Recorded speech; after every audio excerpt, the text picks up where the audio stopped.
우리 옆에 계신 분들, 주변에 계신 분들 인사합시다. 잘 오셨습니다. 네, 너무 잘 오셨습니다. 엄청난 더위와 지금 폭염 속에 있는데 그래도 우리의 기도해 주신 것처럼 제 마음만 시원케 해드리는 것이 아니라 우리 모두가 다 시원해지는 말씀으로 새롭게 세워지는 오늘 예배가 되길 바랍니다. 자, 이제 말씀 퀴즈 해야 되겠죠. 자, 제목은 하나, 둘, 셋, 넷, 다, 일곱 명이나 손 드셔서 지연님은 뭐 손드가. 자, 시작.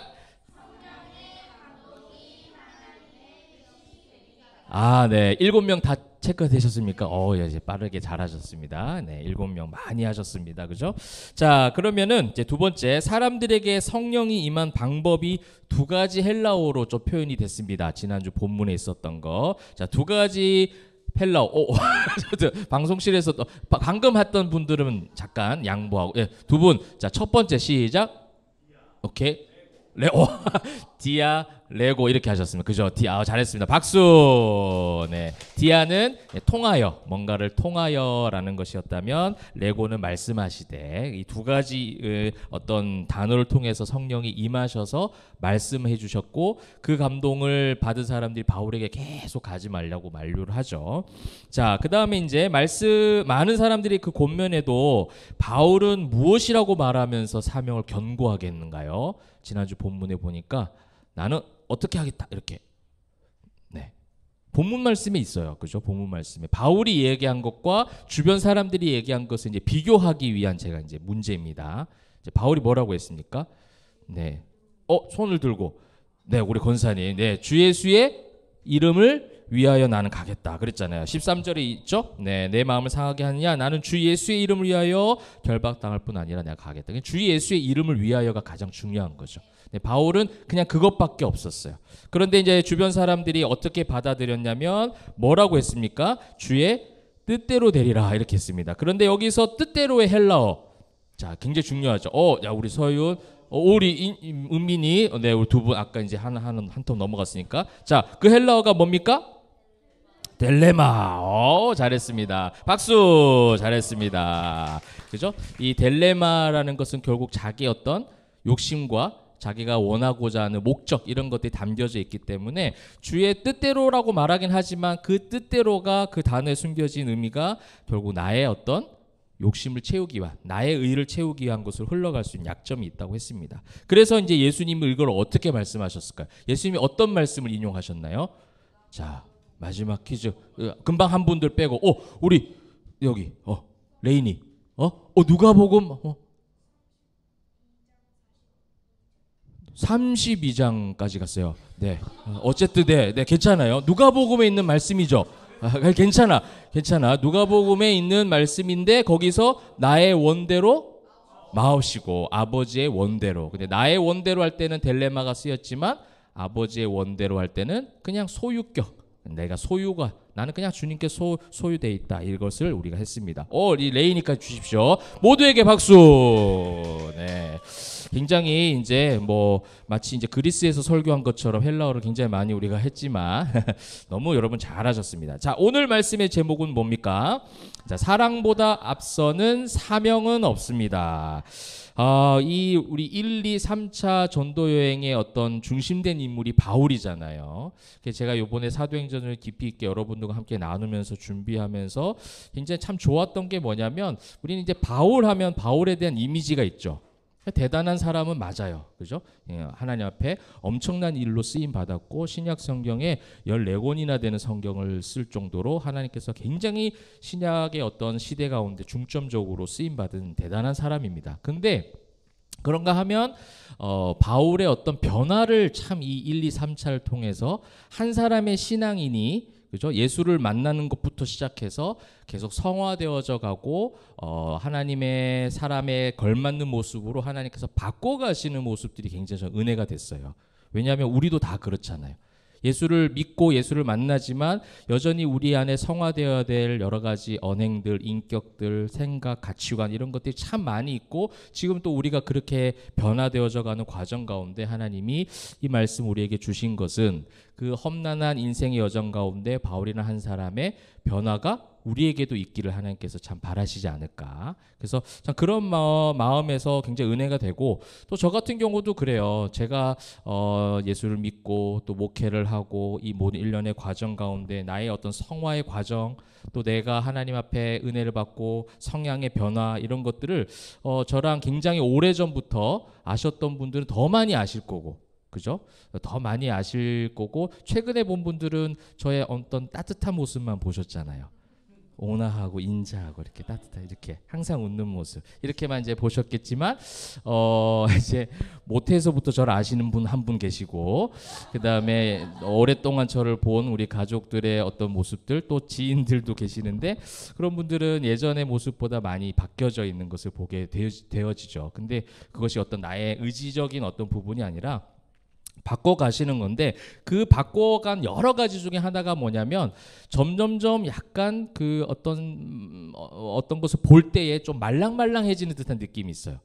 이게 개척을 하고 담임 목사가 되니까 훨씬 더 그렇게 많이 됐어요. 부교육자 때까지는 굉장히 내가 가지고 있는 원칙, 내가 가지고 있는 가치관, 내가 가지고 있는 어떤 틀, 여기서 이제 벗어나면 누구든지 혼낼 수 있었던 사람이었거든. 제가 부교육자인데 장로님을 뭐라고 할 정도로, 뭐 그렇게 이제 이건 아닙니다라고 딱 뭐 말하고 이거에 대해서 굉장히 뿌듯해하고 막 이제 그렇게 했었던 어떤 부분들이 담임 목사가 되면서, 모르겠어요. 우리 성도들은 뭘 해도 다 괜찮은 거예요. 뭘 해도 다 이쁘고 뭘 해도 다 괜찮고, 이게 과연 뭐 그냥 우리 성도니까 그런 것도 물론 있겠지만, 이 바울의 변화처럼 하나님께서 저 역시도 또 여러분들에게도 아마 그런 은혜와 또 변화들을 주실 것 같아요. 내가 가지고 있는 지식, 원칙, 틀, 이것보다 하나님의 마음이 더 중요해지더라는 거죠. 그래서 내가 가지고 있는 자존심 하나 무너뜨리는 거. 우리는 예수를 위해서 내가 죽겠노라, 예수를 위해서 날마다 죽겠습니다, 내가 십자가의 길 가겠습니다 말은 하지만 정작 내가 나의 일상으로 돌아와서는 하나도 죽어지지 않는 거죠. 하나도 내 자존심을 꺾을 줄 모르는 거예요. 하나도 내 의지와 내 지식과 내 틀을 바꿔낼 줄 몰라요. 이게 맞다라고 그냥 자부하고 그것을 그냥 확정 지어버리는 그런 어떤 고집과 아집들이 있는데, 그것을 하나씩 깨워가시는 하나님. 근데 오늘 이제 바울의 본문 보니까 지난 본문까지 바울의 어떤 모습 같았어요? 여러분, 원칙을 고수하는 바울처럼 보였습니까? 아니면 적당하게 어느 정도 타협하고 사람들과 함께 그냥 그 사람들의 뜻을 이제 받아들여서 말랑말랑하게 그렇게 가는 바울 같았습니까? 어떤 바울 같았어요? 전자예요, 후자예요? 전자 같죠? 그죠? 처음에 난 목숨도 내가 조금도 귀하게 여기지 않겠다. 막 에베소 장로들도 그랬고, 와서 제자들을 만났을 때도 그랬고, 지난주에는 완전히 종합 어벤져스들 다 모였잖아요. 빌립의 그 예언하는 딸, 그다음에 뭐 여러 가지 사람들이 와가지고 영적으로 굉장히 민감한 사람들이 전부 다 뭐라고 했냐면 예루살렘에 가지 말라는 거예요. 근데 바울이 어떻게 했어요? 주 예수의 이름을 위하여 내가 결박당할 뿐 아니라, 이렇게 했잖아요. 근데 이제 오늘 본문은요, 완전히 다른 모습을 보여줘요. 이게 성경이 참 재미난 것 같아요. 이 강해 설교를 하다 보니까 이 차례대로 성경을 보니까 그 흐름과 그 맥락 가운데 하나님이 누가를 통해서 엄청난 메시지들을 지금, 뭐 사도행전만 그렇겠습니까? 다른 성경 다 그렇겠죠. 그 속에서 발견되어지는 그 한 사람의 신앙인의 인생의 여러 가지 고락들, 그죠? 여러 가지 그 모든 그 상황 가운데 놓여졌을 때 하나님께서 그를 어떻게 만들어 가시고, 그게 이제 미시오 데이의 우리의 신학이죠. 하나님께서 선교하시고 하나님께서 주장하시는데, 그 하나님의 주장 가운데 있는 사람이 어떻게 상황과 그 환경 가운데 변화를 이루어 가는가, 또 어떻게 대처하는가, 그것이 어떻게 보면 성경적 지혜죠, 지혜. 우리가 오늘 그거를 한번 발견을 해봅시다. 완전히 다른 모습의 바울을 여러분 오늘 만나게 될 거예요. 자, 오늘 이제 우리가 이제 지난번 14절까지 봤고요. 이제 오늘 17절부터 읽었어요. 근데 15절, 16절 이 내용은 결국 이제 예루살렘으로 이제 오게 되는 거죠. 이제 가이사랴 그 지도를 이제 잠깐 보시면 완전 밑에 있는 게 예루살렘이에요. 그러니까 가이사랴에서 이 예루살렘에서 굉장히 지금 가까워져 있고, 이제 결박과 환란이 기다리고 있는 예루살렘에 결국 오늘 17절 보니까 도착을 했어요. 이제 예루살렘에 이르니, 이렇게 이제 나오고 있죠. 그러면서 이제 형제들이 우리를 기꺼이 영접했다. 이제 거기서 바울을 영접한 사람들이 나오기 시작을 했고, 그러면서 만난 사람이 누굽니까? 야고보란 사람이에요. 야고보가 누구게요? 야고보는 예수님의 동생이면서 야고보서의 저자입니다. 이 야고보입니다.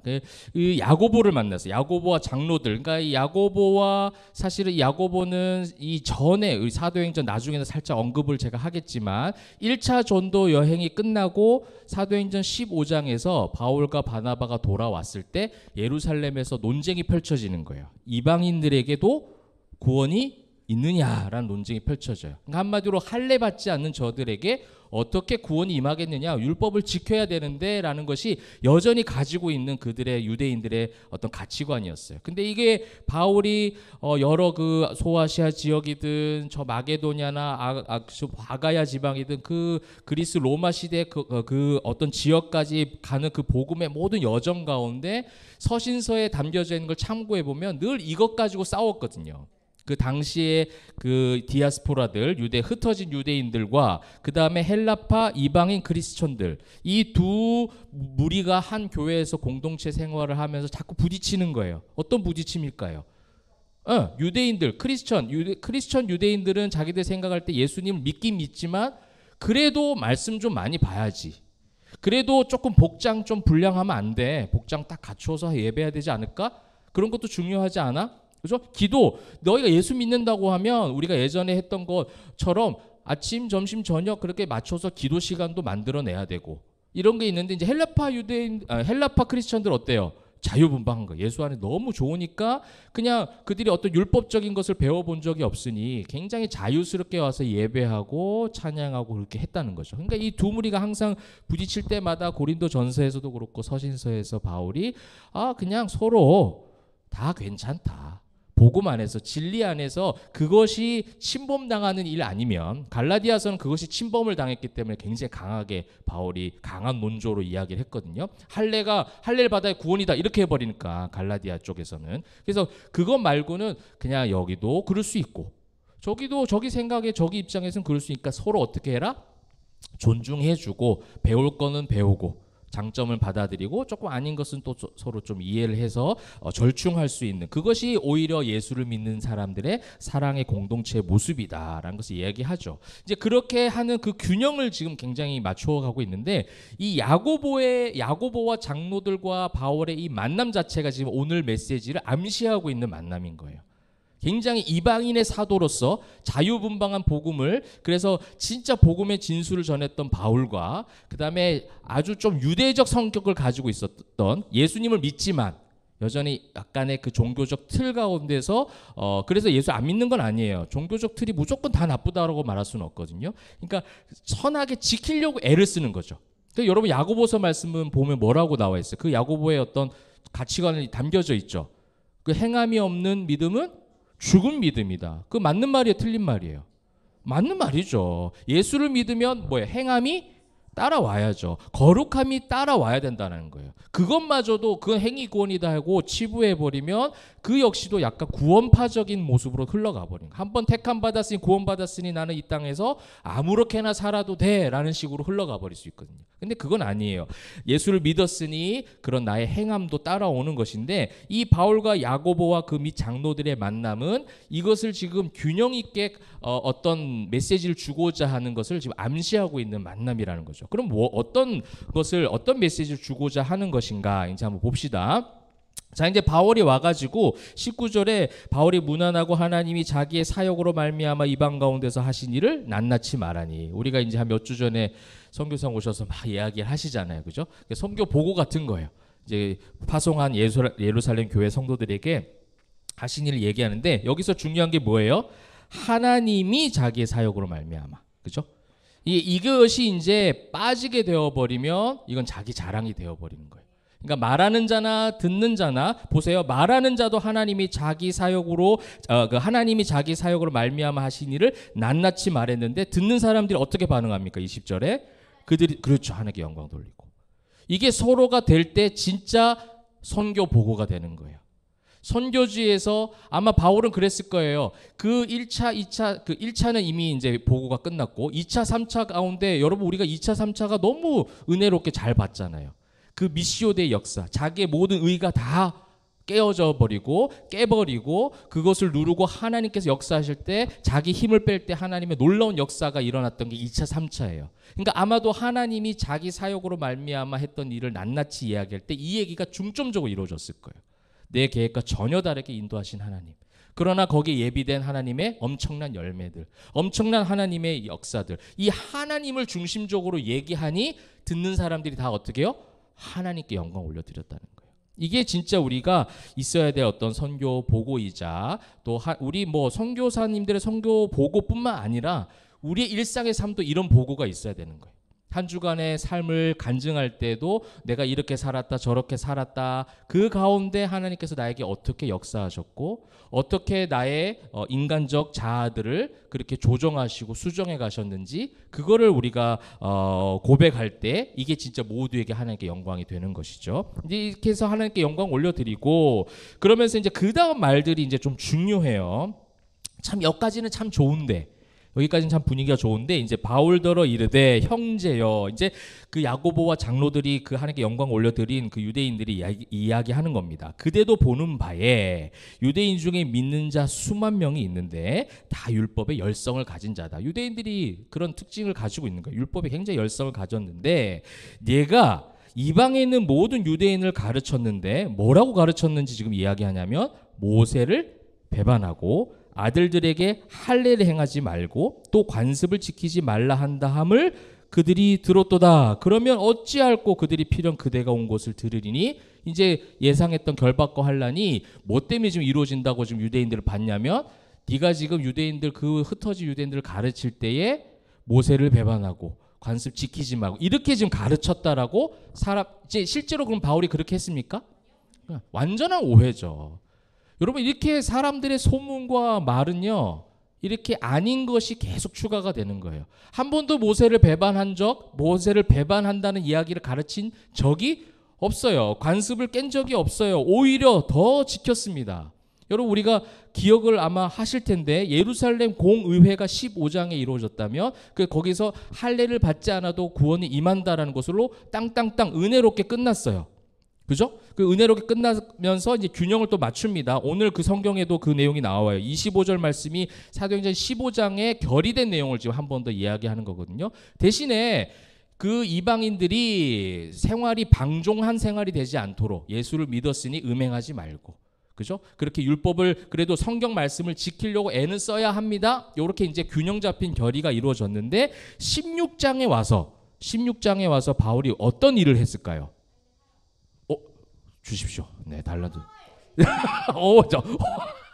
네, 그때의 그 어떤 제목까지 얘기하고 있습니다. 누구에게 할례를 행했냐면 디모데에게 할례를 행합니다. 제자 디모데에게. 15장에서 예루살렘 공회가 끝나자마자 그 지역에 오니까 디모데가 사는 지역에 오니까 유대인들이 좀 극성적이야. 그러니 그것과 굳이 그렇게 불편해 어떤 부딪힘을 하지 말자. 할례 자체는 구원의 유무가 아니니 받거나 안 받거나 상관이 없는 거라면 할례가 구원의 기준이 아니다라는 신학적인 논쟁을 할 때는 단호하게 강력하게 원칙을 세웠지만 또 이 지역에서 복음화를 이루기 위해서 유대인들의 마음을 조금 더 편하게 해주면서 왜냐하면 그들과 그래야 접촉이 가능하고 디모데가 할례를 받아야 디모데가 전하는 말씀을 대화가 가능해지니까 그래서 할례 받는 걸로 그 지혜를 발휘하는 거예요. 그게 상황화의 원리죠. 그 상황에 맞추는 거예요. 근데 진리가 침범되는 상황이 아니죠. 그러면서 한 번 더 바울이 율법을 지키는 모습들이 또 한 번 더 등장합니다. 이제 고린도 지역에서 옮겨갈 때예요. 18장에서 머리를 깎는 장면이 나와요. 겐그레아에서 머리를 깎는 장면. 그게 서원을 했죠. 그 서원에서 나시린의 서원으로서 나시린이 범죄하거나 만약에 율법을 범하게 되어지면 머리를 밀고 결례, 오늘 이 결례란 단어 나오잖아요. 그러니까 이제 죄를 씻는 하나의 예식이에요. 7일 동안. 이제 그런 어떠한 정신을 가지고 머리를 싹 깎아요. 머리도 많이 없을 텐데 그래서 깎았는지 모르겠지만 그래서 깎아요, 바울이. 그러니까 지금 바울의 행적을 보십시오. 사도행전에서 왜 누가가 계속해서 그런 부분들을 심어놨을까? 그 메시지를.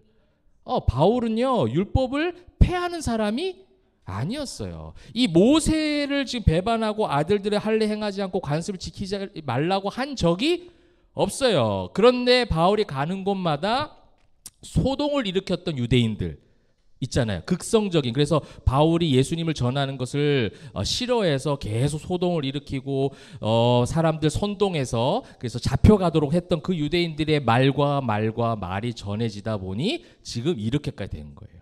여러분, 우리가 지난번 본문에서도 하나의 팁으로 교회 가운데에서 우리가 생각해야 될 거, 배를 타고 갈 수도 있고 걸어갈 수도 있댔잖아요. 그게 중요한 게 아니에요. 그걸로 목숨을 걸 필요가 전혀 없다라는 거예요. 오늘 면을 먹을지 오늘 밥을 먹을지 이게 별로 중요하지 않아요. 오늘 한 솥을 먹을지 중국집을 먹을지, 한 솥을 못 먹어서 아쉽지만 그래도 괜찮다, 이렇게 하는 게 신앙의 성숙한 사람의 모습이라는 거예요. 근데 우리는 그렇지 않은 것 가지고 교회 안에서 얼마나 많은 분쟁이 일어납니까? 근데 오늘도 마찬가지예요. 오늘도 그 말씀의 팁을 살짝 주는 거예요. 전혀 바울은 그렇게 말한 적이 없어요. 그런데 그렇게 말했다라고 돼버리는 거예요. 이것이 공동체 가운데 사람이 많이 모이면 많이 모일수록, 사람이 많이 모이니 입이 많아지죠. 입이 많아지니까 뭐가 많아져요? 말이 많아지는 거예요. 말이 많아지다 보면 이렇게 건너가서 얘기하다 보는 거예요. 저도 옛날에 그런 거 경험해서 그래요? 누가 그래 그럽디다 뭐 이렇게 하는 거예요. 누가 그럽디다 그 사람 데리고 오라고 하면 데리고 올까요? 안 데리고 올까요? 절대로 안 돼요. 왜냐하면 그 사람은 없거든요. 그는 존재하지 않는 사람이에요. 누가 그럽디다라는 말로 그 사람을 공격하고자 하는 의도로 들어오는 거죠. 그러면 삼자 대면 해봅시다. 그러면 절대로 안 해요. 왜냐하면 그 사람은 존재하지 않으니까. 말이라는 것은 그렇다는 거예요. 그럼 오늘 본문에서 우리가 지나가면서 우린 또 교회 공동체를 세워가야 되기 때문에 여기서 잠시 우리가 팁으로 언제든지 우리가 있는 말만 하자는 거죠. 그 때로는 누군가가 허물이 있다 할지라도, 그게 팩트라 할지라도, 그렇죠, 덮어주는 거. 여러분, 노아의 홍수 사건이 끝나고 나서, 그죠? 노아가 어떤 범죄를, 어떤 이상한 짓을 하죠. 술을 마시고 하체가 벗어지도록 이렇게 이렇게 된 거예요. 그랬는데 아들들 3명이 있었는데 2명은 그것을 덮어줬고 1명은 그것을 막 말하고 다녔어요. 그래서 그것이 이제 심판의 어떤 요소가 됐거든요. 그러니까 그게 어떻게 보면 죄에 인해서 홍수로 다 쓸어버렸지만 여전히 남아있는 죄악의 요소 가운데 첫 번째 나온 게 그거였다라는 거예요. 서로의 허물을 덮어주지 않는 거예요. 이 교회 공동체는 서로의 연약한 부분들을 덮어주고, 이 덮어준다는 것은 그냥 묵인한다는 의미가 아니라 그것을 용서해 줄 수 있는 거예요. 이해해 줄 수 있는 거예요. 아직은 연약한 자니까, 아직은 그럴 수 있지. 아직은 어리니까, 아직은 조금 신앙의 연륜이, 아직 말씀을 다 배우지 못해서 몰라서 그런 거지. 이것이 이제 우리에게 필요한 하나의 신앙의 성숙한 어떤 범위의 부분이 될 것 같습니다. 자, 그렇다면 이제 본격적으로, 자, 그러면 어찌할꼬 이제 그대가 온 곳을 들었는데, 그러면서 이제 뭔가를 요청합니다. 이들이. 자, 뭘 요청하는지 한번 23, 4절을 보겠습니다. 자, 우리가 말하는 대로 하라. 서원한 사람이 우리에게 있으니, 서원한 4명의 사람이 있는 거예요. 근데 결례를 서원한 사람인 거예요. 근데 그들을 데리고 그러니까 바울 외 4명이 함께 결례를 행하고, 그들을 위하여 네가 비용도 되고 머리를 깎게 하라. 그러면 모든 사람들이 너에 대해서 아마 율법을 잘 지켜 행하는구나 할 것이라서 결박과 환난이 따라오지 않을 거고 그들의 노함도 잦아들 것이다 라고 얘기를 하는 거죠. 그러면서 25절에 주를 믿는 이방인에게는, 이거는 이제 아까 말씀드린 공의회에서, 예루살렘 공의회 15장에 있었던 결의 내용이에요. 이것을 우리가 이방인들은 또 이런 걸 하지 않기로 편지도 했으니 이런 모든 결박과 환난을 피하기 위한 어떤 절차와 인간적인 계획들을 지금 이 야고보와 장로들이 지금 쫙 제시를 하는 거예요. 근데 여러분, 이것을 한번 생각해 봅시다. 먼저 이게 지금 결례를 행하라고 그랬어요. 이 결례에 대한 부분들은 민수기 6장 18절 19절의 내용을 우리가 참고를 해볼 수 있습니다. 한번 보도록 하겠습니다. 민수기 6장 18절 보게 되면, 자기의 몸을 구별한 나시리는 회막문에서 자기의 머리털을 밀고 그것을 화목제 물 밑에 있는 불에 둘지며, 그 다음에 19절, 자기의 몸을 구별한 나시린이 그의 머리털을 민 후에 제사장의 삶은 순양의 어깨와 광주리 가운데 무교병 하나와 무교전병 하나를 취하여 나시린에 두소. 이게 뭐냐면 결례를 행하는 모습인 거예요. 그러니까 나시린이요, 머리에 삭도를 올리면 대면 안 돼요. 포도주도 마시면 안 돼요. 시체도 만지면 안 돼요. 이제 그런 어떤 나시린의 규례가 있는데 그 규례를 범할 수 있잖아요, 사람이. 그러면 범한 사람이 다시 그 속죄할 수 있는 그런 어떤 장치를 율법에서 마련해 놓은 거예요.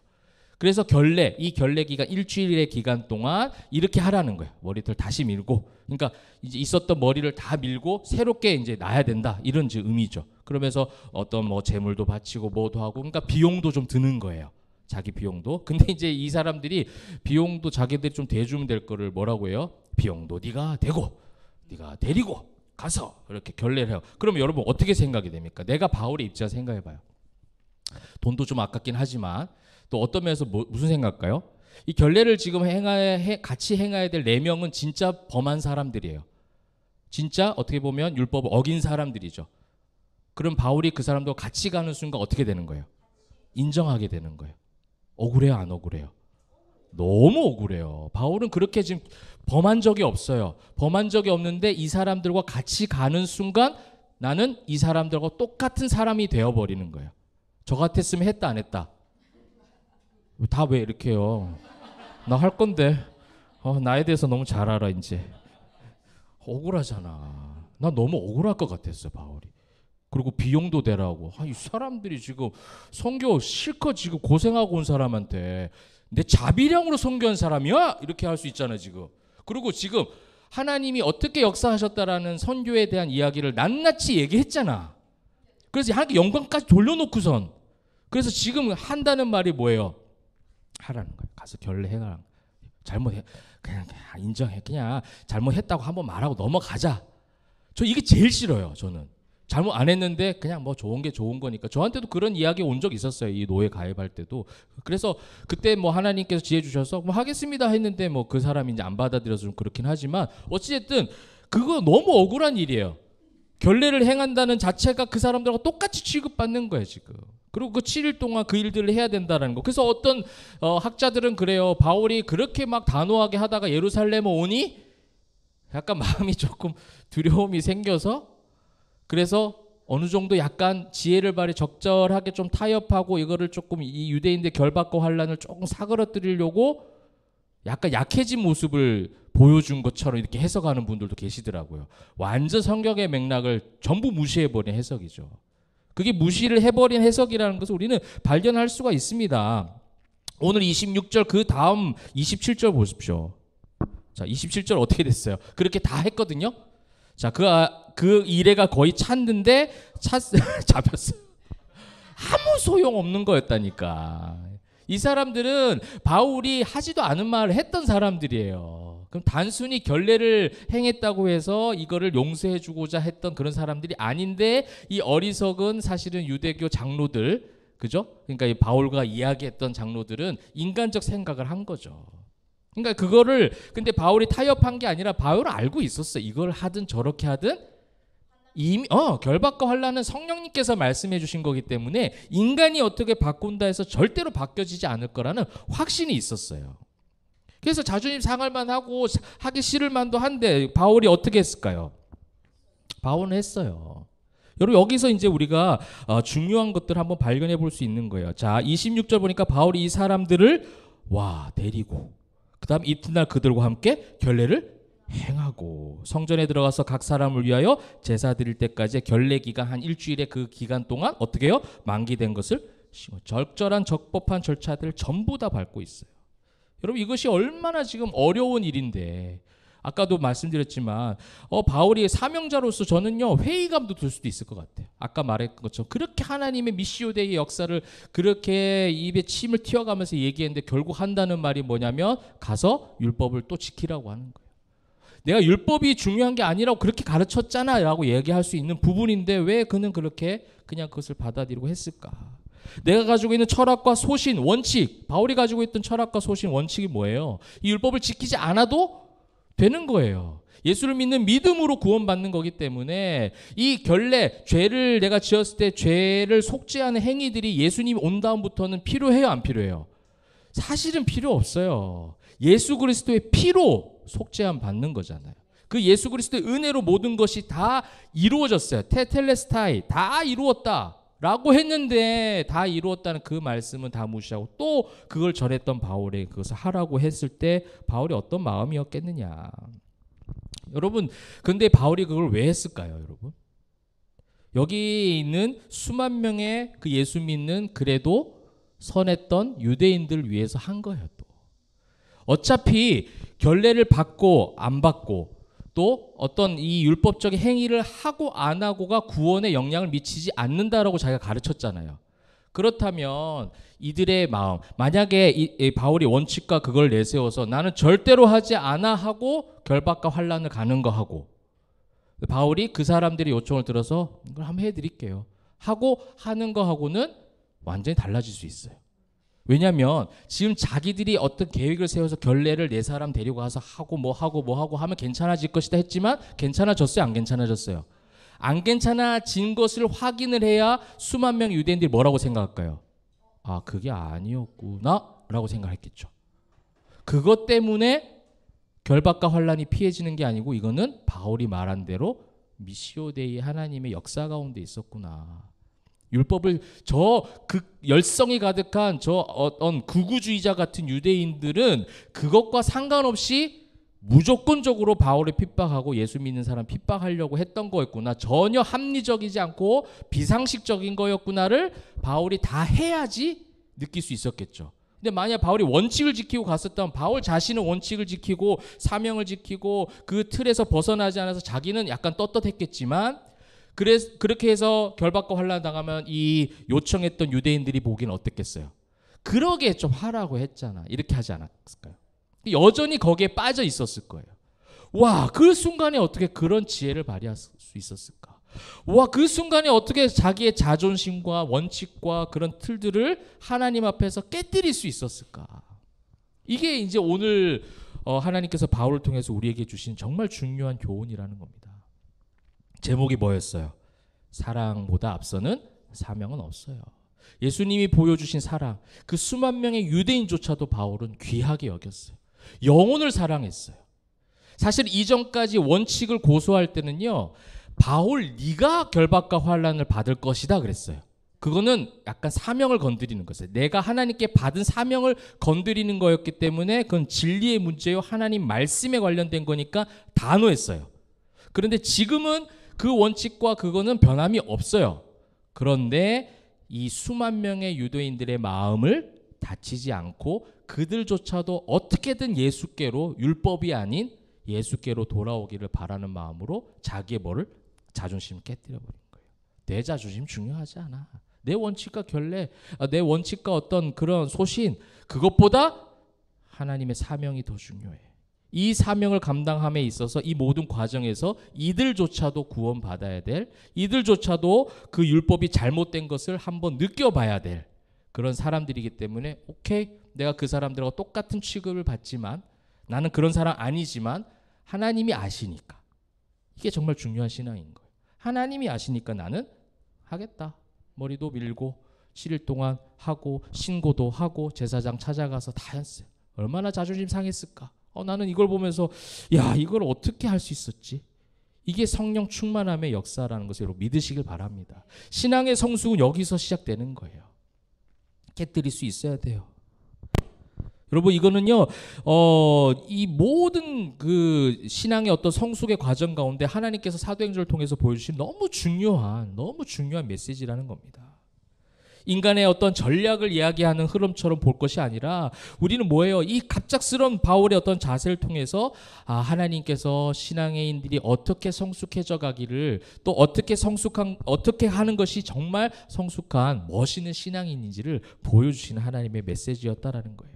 여러분, 우리 교회를 향한 하나님의 계획과 섭리를 우리는 2년 동안 너무 많이 발견을 했습니다. 그런데 제가 말씀을 보면서도 거기에 대한 자랑스러움이 있는가 하면, 하지만 이건 역시 또 하나의 인간적 틀이 될 수 있다는 걸 늘 생각해야 돼요.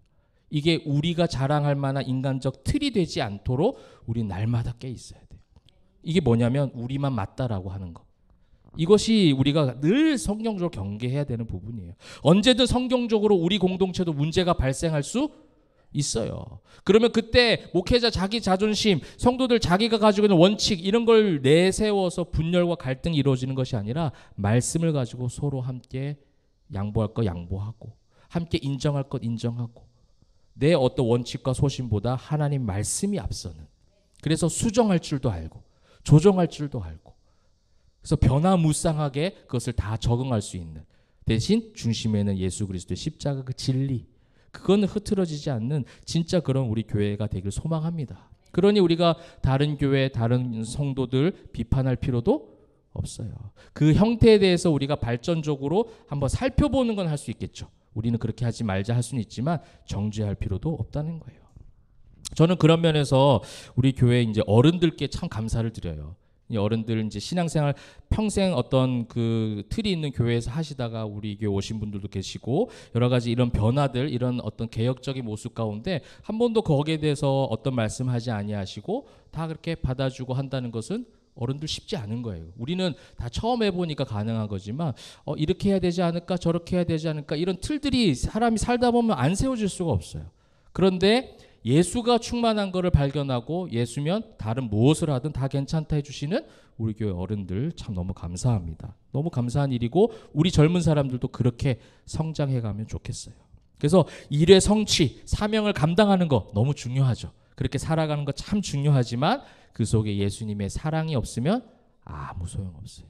그래서 사랑보다 앞서는 사명이 없다. 오늘 바울은 그것을 가르쳐줬고 바울의 그 엄청난 것들을 깨뜨려서 그 자존심보다 하나님의 그 영혼을 향한 사랑, 그죠? 예수님이 영혼을 향했던 그 사랑, 파라칼레오의 그 사랑을 기억을 해서 바울은 그것을 적용시키고 있었고 그것을 감당했다라는 겁니다. 사랑하는 성도 여러분, 이번 한 주간도 여러분이 맡겨진 목표 또 일들, 많은 일들을 감당하셔야 되는데 그 일들을 감당할 때에 사랑보다 앞서는 것이 없다. 그죠? 그리고 내 속에 예수가 들어올 때에 내 자존심보다 하나님의 뜻이 더 먼저이니까 하나님 말씀에 비추어서 또 그렇게 살아가시고 승리하시기를 소망합니다.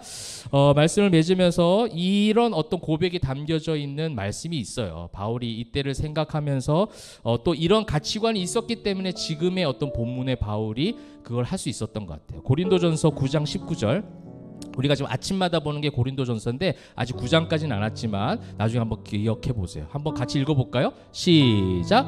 내가 모든 사람에게서 자유로우나 스스로 모든 사람에게 종이 된 것은 더 많은 사람을 얻고자 함이라.